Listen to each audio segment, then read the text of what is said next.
À présent, le portrait d'Adeline Taillandier, une jeune femme qui a créé un personnage du nom de Capucine. C'est une fée. Elle rend visite aux patients du service oncologie de Becquerel à Rouen et à ceux des soins palliatifs de l'hôpital Jacques Monod au Havre. Elle parle avec eux de la mort, décalée, cash, mais aussi pleine de compassion.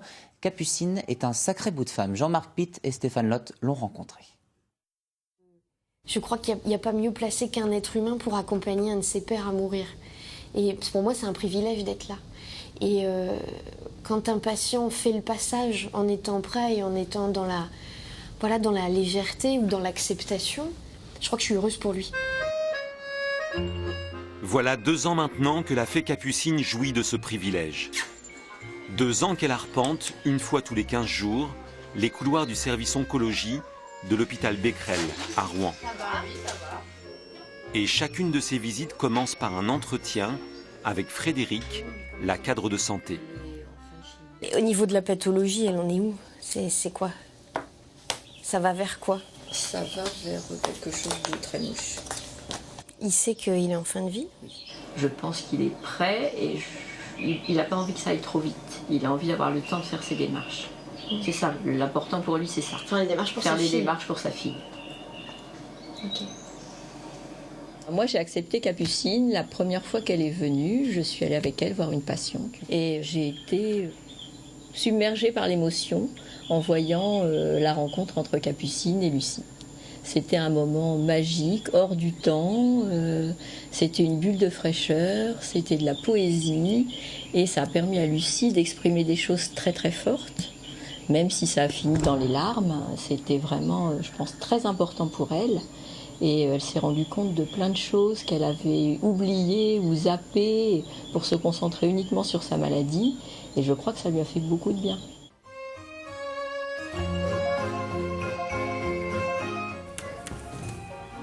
Salut. Oui. Tu sais que, rapport au fait que je suis une fée quand même, je peux t'emmener. Emmenez-moi. Est-ce que tu veux bien fermer les yeux? C'est un matin d'automne. Tu sais, ces matins d'automne où il y a un petit peu de brume. Et à cet endroit où tu es, tu sens les odeurs de la forêt. Des feuilles. L'odeur des feuilles. Je vois ma fille. Tu vois Lina? Ah, et qu'est-ce qu'elle te dit? Elle ne me dit rien, elle me fait un gros câlin. Alors profite.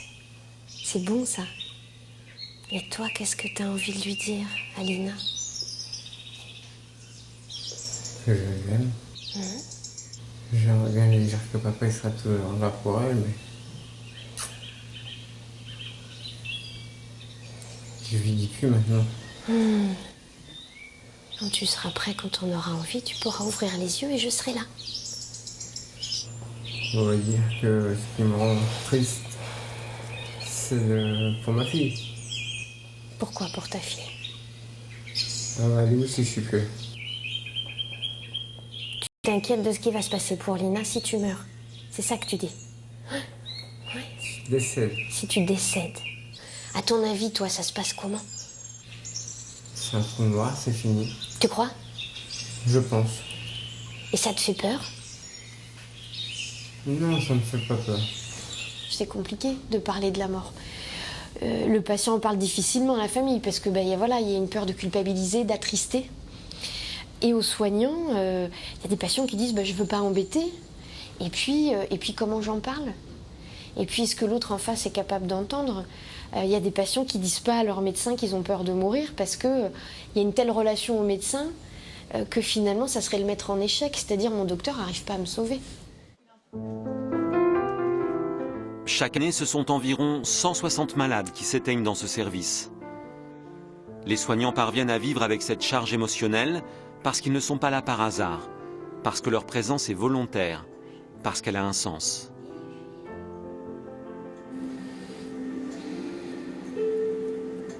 J'inspire, je me sens aimée. J'expire, je me sens léger. Mais ils ont également besoin d'aide, et celle que leur apporte Capucine est loin d'être négligeable.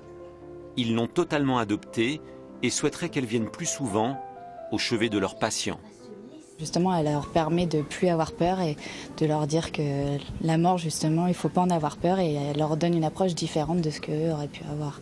Vous avez vu une différence entre avant son passage et après son passage? Oui, oui, oui. C'est-à-dire, qu'est-ce qui vous vient à l'esprit? Des patients beaucoup plus apaisés, des patients beaucoup plus sereins, plus calmes quand elle est passée, qui ont moins peur. Préparés pour aborder la mort. C'est ça, c'est ça. L'être humain sait mourir, c'est-à-dire qu'il y a un travail psychique qui va se déclencher au moment de l'annonce d'une maladie grave. Et après, c'est soutenir ce travail-là. C'est des patients qui vont passer par des phases de déni, de colère, de tristesse, c'est ce qu'on appelle la courbe du deuil, jusqu'à un moment accepter de partir. Bon, salut les gars. Capucine n'est pas la seule fée à fureter dans les hôpitaux de France. 7 de ses congénères, les Nétoiles, tentent d'alléger les fins de vie à travers le pays. Et peu importe l'âge des patients auxquels ils s'adressent, le recours à la fantaisie n'est pas le fruit du hasard. Que toi, t'aimes pas forcément. Les Nétoiles, sont des personnages qui sont très lumineux, qu'on essaie de rendre féeriques. Et je pense qu'un patient, quand il me voit arriver, d'abord, il y a l'étonnement, il y a aussi ce qu'il voit. Beaucoup de patients qui regardent le costume, qui regardent la lumière, et on connecte directement à de l'essentiel. Au cœur, à l'enfant intérieur, à quelque chose qui est presque pas dans l'élaboration psychique, qui est plus dans le ressenti. Capucine promène également sa magie dans le service de soins palliatifs de l'hôpital Jacques Monod, au Havre. Et pour s'alléger du poids de tous ces deuils, elle couche sur le papier les plus beaux instants de ses rencontres privilégiées. Salut les filles. Quand ça ne suffit pas, son arrosoir d'amour a tôt fait de la consoler. Merci de nous avoir suivis. Vos prochains rendez-vous en Normandie dans le Grand Soir 3 et puis demain le 12-13 avec Magali Nicolin. Je vous souhaite une très belle soirée sur France 3.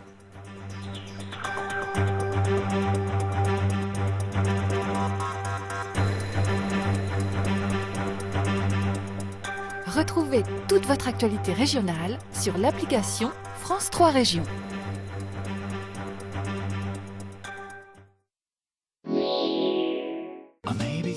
Regardez votre météo avec